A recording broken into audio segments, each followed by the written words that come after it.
This is the Reinforce Your Gym podcast with your host, Dustin Vogel. This show is about arming gym owners with the tools, strategies, and lessons they need to take their business to the next level. That way, they can make a greater impact in their community. Now, let's get to work and reinforce your gym. All right. That is a quote from Matthew McConaughey, which has nothing to do with today's episode, but just wanted to kick things off in a fun way. So, hey, today's episode for my gym owners is all about following the demand, because this is a topic I get asked about all the time. When should I add more sessions? When should I add another location? When should I add new services? And my answer is always the same. Well, what is the demand telling you? What data do we have around that? And what are those signals you're getting regarding demand? So that's what we're going to tackle. And I'm going to help you think through how to get through this decision, right? So first, I want to point out something. And by the way, if you guys don't know me, my name is Dustin Vogel. I scaled from 1 to 6 gyms in 6 years. And I started as a large group concept, but I shifted over into being a hybrid of large group and small group. So I've been through these myself. I know what it's like to decide on, should we add another session? Should we add another service? Should we add another coach? Like, should we add another gym? And so this is something I'm very comfortable talking about. And I know a lot of gym owners need like a friend, a buddy to talk through these types of decisions. So the biggest thing I want to start off with is, what is the principle of follow the demand? All right. It's letting the market tell you with data where to invest your time, your money, your energy, and your resources. Okay. That is how you know you're following the demand. It does not mean you're following the most boisterous clients and team members. That's not accurate data. That's just people making noise, right? So here's a couple, warnings that I would say don't fall into these traps, because I have. Is first, I would call it squeaky wheel syndrome. So your most vocal members are just making the most noise about, you really need to add a nude session so I can get in here and do it on my lunch break, but you haven't heard anyone else bring it up, just one person, right?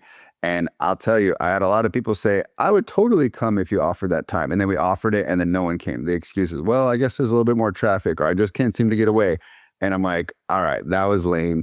And that is when you fall for the squeaky wheel syndrome. All right. Second, social media echo chambers. Okay. So what that means is someone says it on a post, maybe on social media, and a bunch of people start agreeing with them who are not even members of your gym. They're just random people lurking and stalking your social media. And they say, yeah, if you offered that, I would totally get in there. I really wish you opened a gym over here in this town. Or man, if only you had a program for my kids. And so we see these social media responses and we think, oh man, I'm leaving money on the table. I should totally do that. But again, they're just on there making noise. They're distracting you, right? Again, I know I said you want to follow the demand, but one person, a squeaky person, is not demand. That's not enough. I'm going to get into what actual demand looks like. All right. And then the last one I would say, warning signal, is copycat syndrome. So this is launching something because a competitor is doing it. You're copying them. You're like, uh-oh, they're probably scooping up all the market share and I'm just sitting here on the sidelines. I better get in the game. And they launched a kids fitness program or older adult program or, a sports training program, whatever. And you're like, uh-oh, I better get that launched too, because otherwise people will look at me as a lesser gym. So these are all the wrong ways to follow the demand. Do not fall for the squeaky wheel syndrome, the social media echo chamber, or the copycat syndrome. These are not going to be your friend, and they're going to just lead you through a lot of pain and wasted money. All right. I'll tell you how to do it the right way. First, I look at wait lists as actual gold, meaning if someone says, I would be interested in that, put me on the wait list, call me when it's available. That's real data. That is people that have said, I would pay for that service. I just need you to open it up so I can give it to you. So I would encourage you, if you're thinking of launching something, create a wait list. And here's the truth. You don't just say, we're thinking of doing the service. You give the times and you give the price. And that level of transparency stops a lot of gym owners. But I would tell you, that's the difference between vagueness and clarity.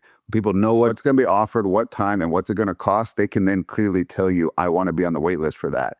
And that's what happened when I launched Small Group, is we told people what it's going to cost, but what it's going to be. People wait listed. Then we gave them an actual week of free training to experience it. And then we upgraded them, no problem, because we were completely upfront and transparent. And I'll tell you guys, that is where the world is going. So the more you try to hide behind closed doors, you're just losing trust, right? When you go to a website and they don't have the pricing, immediately you don't feel like you trust that company more. And then when you can say, can we cut to the chase? You go to the website, you click the pricing button, you can then make a decision right then and there. Is this something I would look at, right? Or consider?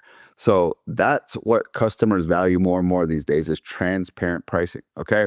Now, you can collect this from internally, your members. You could say, we're thinking of launching this service or this time. Who would come?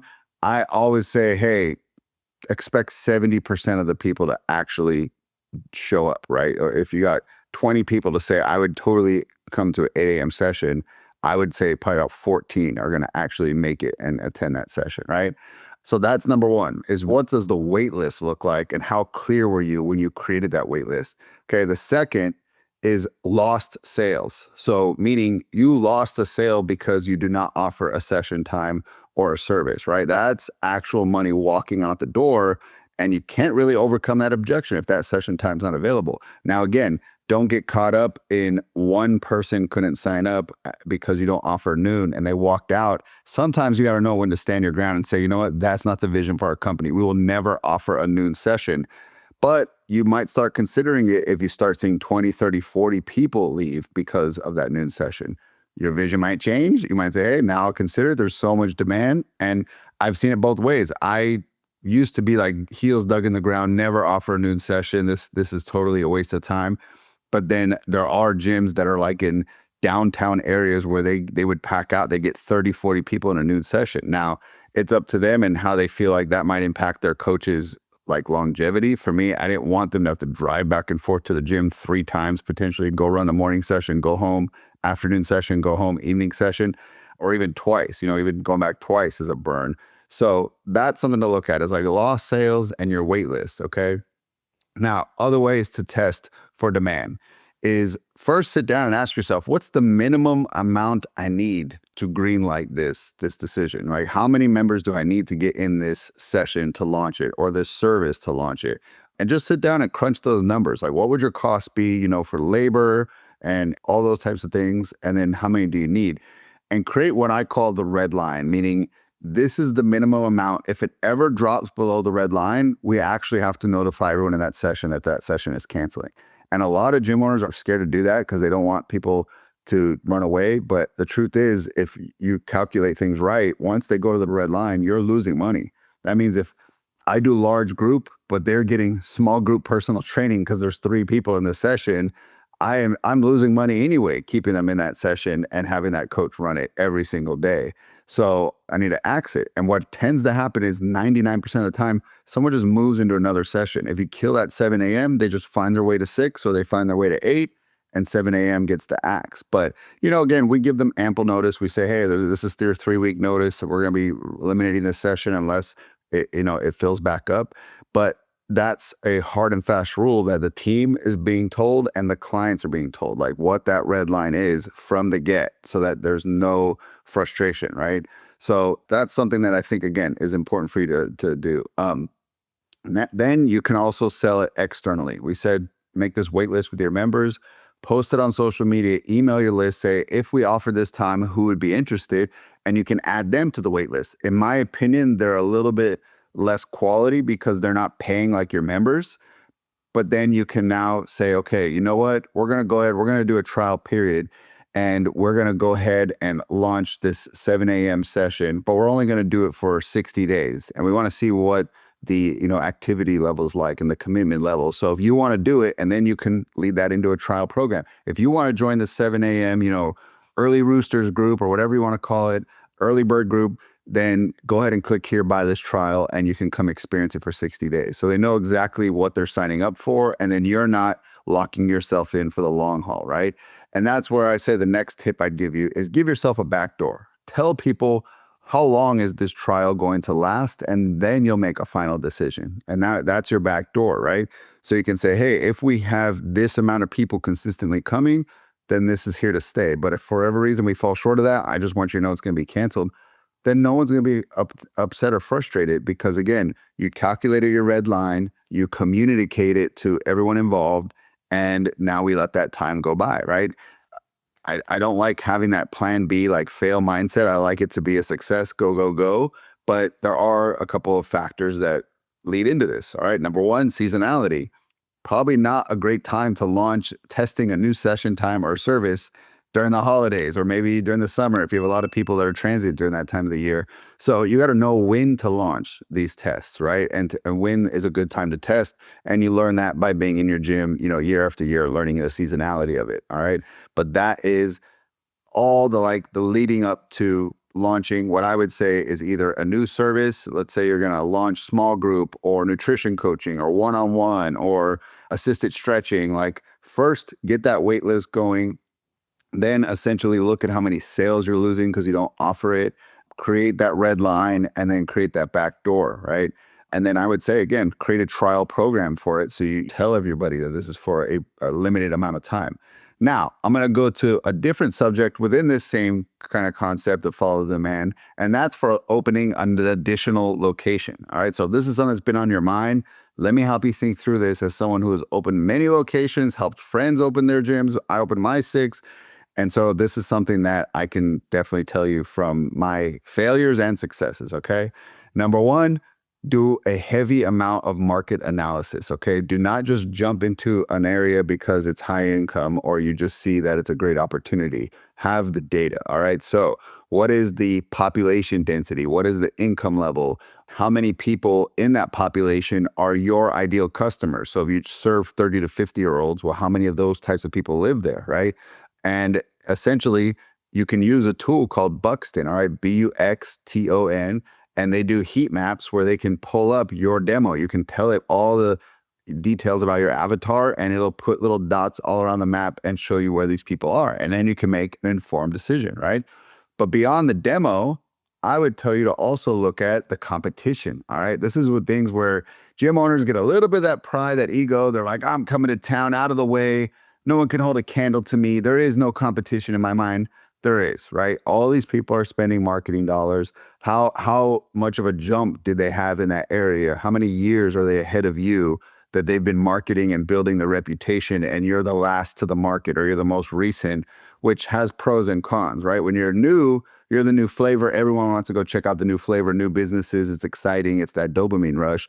It's when the grind begins of years and years of being an operation, keeping yourself relevant, innovating, right? And so you want to look at, are there big boys there with huge budgets that I'm not going to be able to compete with? And, they've been there 5 years ahead of me. Like, oh man, this is a sophisticated market that's had a lot of great fitness concepts. I'm going to be up for a big dogfight. Or is this a suburban town that is like ripe for the picking? There's like one hole in the wall gym and there's more and more high income area people moving into the area. Like, holy cow, what an opportunity, right? So I don't know where I heard this. I don't know how, true it is, but I heard that like one fitness facility per 5,000 people is kind of where you want to look for. It might have been talking to a franchise or something like that, but again, take that with a grain of salt. I just jotted down in my notes as something to mention, so that you have something to go off of, right? So that is something to look at. Is what's your competition, right? Next, I would then look at your drive time and your mapping. Can you find real estate and lease a space that's going to be very convenient to get to? All right. I've seen a lot of gym owners go and get a gym and space in the middle of nowhere, and then they have a hard time getting people to train with them. And it all comes down to that location decision. That is huge. So again, when we're talking demand, is the right demo there? Is the competition there? And then like, what's the real estate look like so that I can find a convenient place that like there's lots of demand, lots of car traffic going by, and that's going to be a plus, right? But the biggest tip I could ever give to a new gym owner that's going to either open a new location or open an additional is to run, like, I guess, signing a lease, some Facebook ads there, and just, I would make a phony gym and I would just say, we're coming to town and we're going to be at this street and that street. And if you want to learn more about our membership, opt in. And I just want to see what the CPL is, right?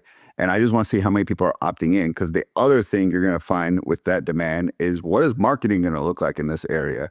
And you don't really know that, unfortunately, until you get in and you open your gym and then you decide to turn on ads. You're like, holy cow, cost per lead here is significant. Well, that is really difficult to deal with after you already signed your name on the lease, right? I'd rather just say like, hey, Dustin's Boot Camp's coming to town. and I just want people to opt in into this phony gym. And if I'm really happy with it, sign the lease, get the build out going, start a new page, and now run the real ads and say, okay, this gym's coming to town. Who wants that? Right. So that is location advice I would give to kind of test your demand. Now, a couple other things to look at is before you go and you add session times at your gym, look at your capacity and your utilization rate. Are you full? Well, why are you going to add more sessions if your sessions are not full? That's a supply and demand constraint. Is like we are full at our 8 a.m. and no one could get in and people are getting frustrated. Okay, I need to offer one before or after to alleviate some of those people and free up some space. Like that's a very clear indicator, right? What doesn't make sense is you're 50% full, but a couple squeaky clients want you to add another session.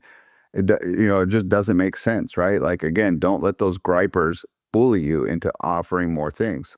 Next, I would look at your floor plan. Did you really maximize it? I can't tell you how many times I've looked at a coach or a gym owner's floor plan and said, if you move this over here, or you try to consolidate all this equipment, or if you can take some of it and put it in a storage and don't use it for a couple months and then bring it out so it's kind of got some excitement around it, you can fit another 4 people, another 8 people in your sessions. And a lot of times they're just wanting to give people lots and lots of room, more room than they need. And I'm not saying you got to cram people in, but, again, evaluate your floor plan and your programming. Maybe do less exercises where people take up a lot of room, where they're running sprints or pushing sleds or laying on the ground and doing a big X. Like, do more standing drills so that they're not taking up so much room, right? So those are things to look at. The other one is the space between your sessions. Can you tighten that up? All right. If there's a high demand time, maybe there's only 10 minutes, 5 minutes between sessions. One session's going and then another one's right behind it. And if you do have some downtime, you can start expanding out and having 30, 45 minutes between sessions. And that allows for a little bit more conversation between the coach and client. But chances are when it's a busy time, people want to get in and they want to get out. So they're not going to be mad if there's very tight timelines between sessions, right? So I would look at that before thinking about making any adjustments. The other thing is look at your member patterns. And what I mean by that is things that are happening over and over and over again that are clues to where you can get some demand into maybe another offering. So for example, a lot of our large group training clients were starting to say, hey, even on strength days, I just don't feel like I'm lifting enough.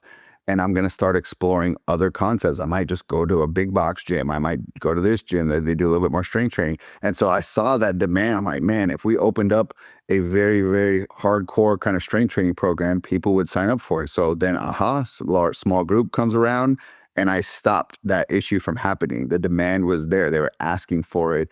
People who just felt like they conquered the large group format, right? After 1, 2, 3 years of doing it, their body really just started to get used to it and they needed longer workouts and they needed more progressive strength training. And so boom, that allowed for that pressure release valve. And then we were able to call some of the people who canceled in the past and reactivate them because they said, I love your guys' culture. I love your coaches. You just didn't have what I needed. Boom, we made that demand available, that supply available, and that demand came back, right? And then the final part is you'll start to learn this, and that's your seasonal demand. We even got into a point where we changed our schedule based on the season. And so when it gets darker during the winter, you tend to see your late night sessions really dwindle. Like, if it's dark by 5 p.m., does anyone want to be at the gym 7, 8 p.m.? So, we would just adjust that and really have early morning or early evening sessions, like 5 and 6 only, and then that's a wrap. And then as the days go longer with summer, you can add those late summer sessions, 6, 7, because people don't mind being out later. Again, that's for you to look at. What is your attendance rate? Obviously, I wouldn't cut those sessions if those are well attended, but for us, those tended to be less attended sessions, so it was easy to cut.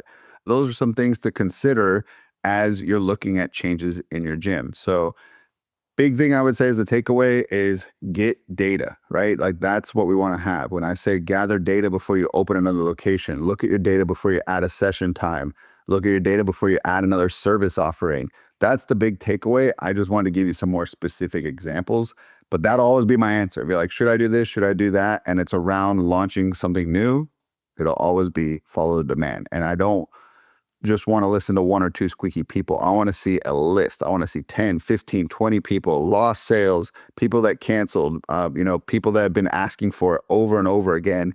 Now I can say, okay, this makes sense. The demand is there.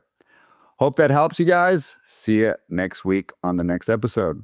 Hey, gym owners, let's face it, you probably don't love digital marketing. You probably don't want to go into Facebook and load the ad up and think of ad copy and creatives and optimize it daily. Well, hand that over to me and my team because we're geeks about marketing and we want to flood your gym with new members so you can change their life. Let us do what we do best. All right, go to gymreinforcements.com, book a call. Don't bring the credit card. It's not a hard pitch. It's just a conversation to see if we're a good fit. Talk soon.